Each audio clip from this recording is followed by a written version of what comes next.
Hello friends, welcome to எங்கள் வீட்டு சமையல்.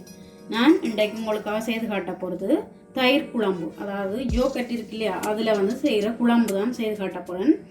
அதுக்கு நான் 1/2 கிலோ தயிர் எடுத்து வச்சிருக்கிறேன். நீங்கள் பால் நீங்களாக காய்ச்சி மண் சட்டிக்குள்ளே போட்டு ஊற போட்டு தயிராக எடுத்து வச்சு செய்தாலும் ஓகே தான். இல்லாட்டிக்கு இப்போ சூப்பர் மார்க்கெட் வழியையும் வாங்கலாம். அப்படி வாங்கி செய்தாலும் ஓகே தான். நல்ல கட்டி தயிராக வாங்குங்கோ. இப்போ நான் இப்படி ஒரு சட்டி எடுத்து வச்சிருக்கிறேன். அதாவது தயிரை இதுக்குள்ளே போட்டு வடிகட்ட போகிறேன். கீழே தண்ணி கீழே சிந்திலுமன்றக்காண்டி இதை வச்சிருக்கிறேன். நீங்கள் வேணும்னா அரிதட்டு இல்லாட்டி புட்டை வைக்கிற நீத்துப்பட்டி அது என்னத்துலேயே வேண்டாலும் வச்சு வடிகட்டலாம். நான் இப்போ சுத்தமான ஒரு துண்டொண்டு எடுத்து வச்சிருக்கிறேன். அதை இப்போ இதுக்குள்ளே வச்சுட்டு தயிரை இதுக்குள்ளே போட்டு பாருங்க, கட்டி தயிர் நல்ல இதில் ஒட்டவே இல்லை. இதை இப்படியே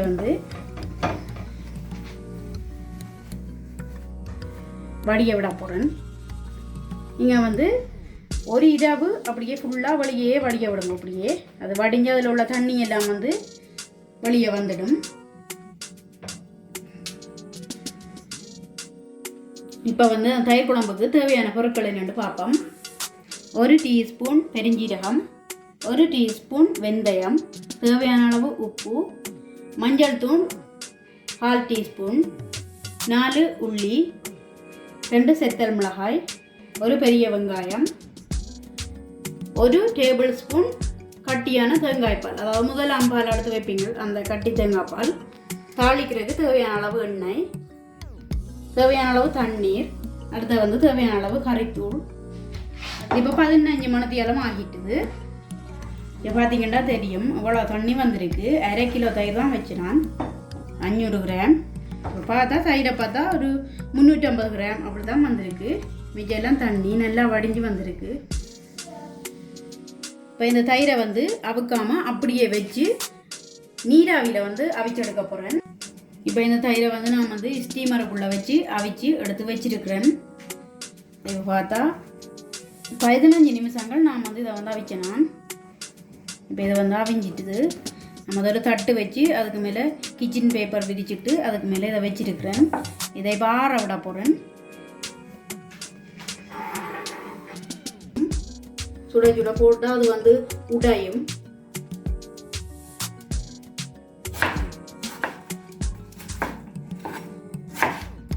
தயிர் ஆறட்டும். நாங்கள் அதுக்குள்ளே தாளிப்போம்.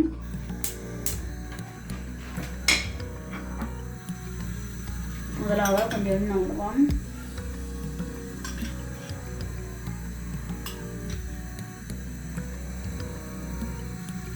நான் 3 டேபிள் ஸ்பூன் சமையல் எண்ணெய் விட்டுருக்கேன். இந்த எண்ணெய் கொதிக்கட்டும். ஒரு பெரிய வெங்காயத்தை நீள வாக்கில் கட் பண்ணி வச்சிருக்கிறேன். இப்போ இதுக்குள்ள இதை போட்டு தாளிக்கிறேன்.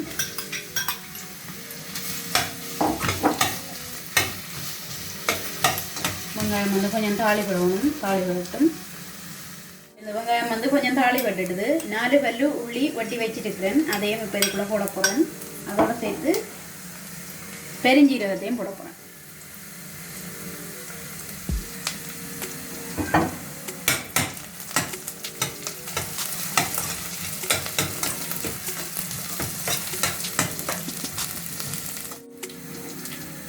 வெங்காயம் பெருஞ்சீரகம் உள்ளி எல்லாம் கொஞ்சம் தாளி வெட்டு கொண்டு வந்துட்டுது.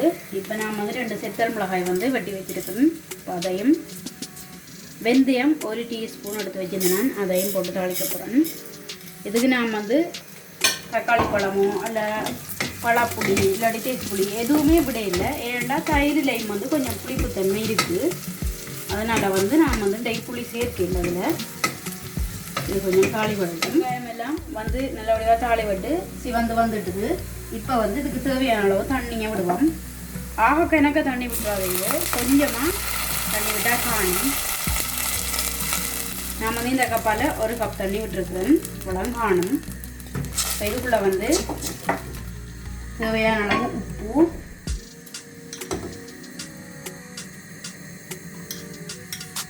நான் 1/4 டீஸ்பூன் உப்பு போட்டிருக்கிறேன். அடுத்த மஞ்சள் தூள் 1/4 டீஸ்பூன் அதுவும் போட்டுவிட்டேன். இப்போ கறித்தூள் போட போகிறேன். இது ஜெஃப்னா கறி பவுடர் அதான் போடுறேன். நான் வந்து 1.5 டேபிள் ஸ்பூன் அளவு போட்டிருக்கிறேன். இப்போ இது எல்லாத்தையும் வந்து நல்லா மிக்ஸ் பண்ணிவிட்டு இதை வந்து கொதிக்க விடுவோம். இதுக்குள்ளே இருக்கிற வெந்தயம் இந்த தூள் எல்லாம் வந்து நல்லா அவிஞ்சி வரட்டும். குழம்பு கொதிக்கிற டைமில் நாங்கள் வந்து இந்த தயிரை வெட்டி எடுப்போம். ஆக சின்ன சின்ன துண்டா வெட்டி எடுக்காமல் ஒரு அளவான துண்டா வெட்டி எடுக்கணும். என்னென்னு சொல்லிக்கணும், ஆக சின்ன போட்டால் வந்து கரைஞ்சி போயிடும். இது இப்போ வந்து நல்லா ஆறிட்டுது, ஆற வச்சுன்னா நல்லா ஆறிட்டுது. இதை வந்து நான் வந்து ஓரளவு துண்டுகளாக வெட்டி எடுக்க போகிறேன். நீங்கள் உங்களுக்கு கூட தயிர் போட்டு இது பண்ணணுமெண்டா 1 லிட்டர் பால் அப்படி வந்து காய்ச்சி இது பண்ணலாம், தயிர் போட்டு எடுக்கலாம். இல்லாட்டிக்கு வந்து 1 கிலோ தயிர் வந்து சூப்பர் மார்க்கெட்டில் விற்கிது, அப்படி அதையும் வாங்கி நீங்கள் இது பண்ணலாம். செஞ்சு பாருங்கோ. இவ்வளோ துண்டுகளாக வந்து வெட்டி வெட்டி எடுத்து வச்சுக்கிறேன், காட்டுறேன். பாருங்க இப்படி வந்துருக்கு பாருங்க, இப்படி வந்துருக்கு. பார்க்கவே வடிவாக இருக்குது. அதே மாதிரி இதை சாப்பிட்டீங்களேண்டா அதோட சுவையும் வந்து அதிகமாக இருக்கும்.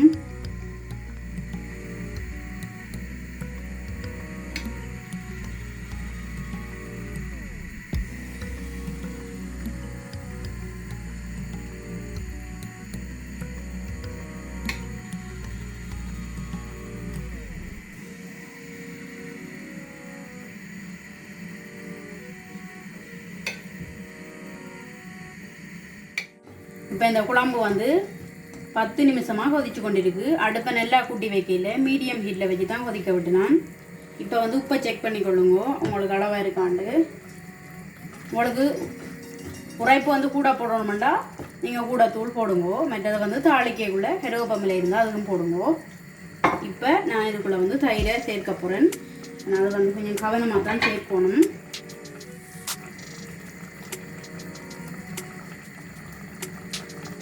இனியாக பேய வச்சு கண்டபடி சில நேரம் கிண்டக்கூடாது.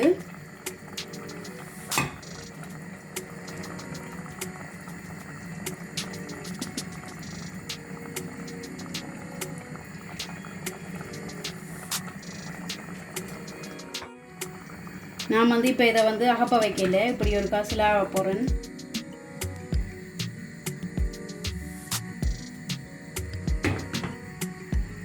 நான் வந்து 1 டேபிள் ஸ்பூன் தேங்காய் பால் எடுத்து வச்சினான். இப்போ அதையும் வந்து அதோட சேர்க்க போகிறேன்.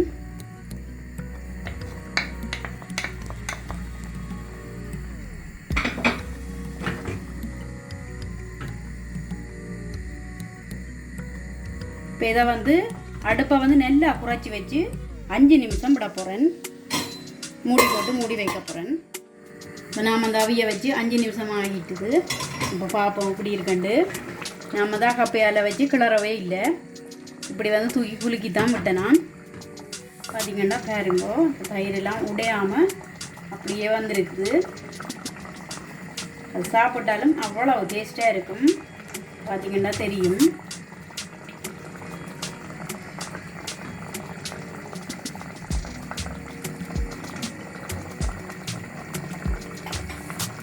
இதை இனி நான் வந்து அடுப்பை ஆஃப் பண்ண போகிறேன். வாவ், சுவையான தயிர் குழம்பு வந்து ரெடி ஆகிட்டுது.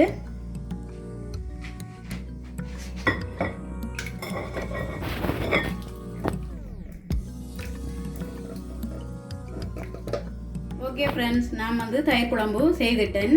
இதை வந்து நீங்கள் வந்து புட்டு, ரைஸ், அடுத்த வந்து ரொட்டி, சப்பாத்தி, இடியப்பம் அது எல்லாத்துக்குமே வச்சு சாப்பிடலாம். சாப்பிட்டீங்கன்னா ரொம்ப சுவையாக இருக்கும். கண்டிப்பாக நீங்கள் இதை ஒரு தடவை செய்து பாருங்க. எப்படி இருக்குன்னு சொல்லி உங்களோட கருத்துக்களை வந்து இன்பாக்ஸுக்குள்ளே சொல்லுங்க. இந்த வீடியோ உங்களுக்கு பிடிக்கும்னு நம்புகிறேன். பிடிச்சிருந்தா லைக் பண்ணுங்க, ஷேர் பண்ணுங்க, சப்ஸ்கிரைப் பண்ணுங்க. மறக்காமல் அந்த பெல் பட்டனையும் ப்ரெஸ் பண்ணி விடுங்க. நான் வந்து உங்களை இன்னும் ஒரு வீடியோவில் சந்திக்கிறேன். நன்றி.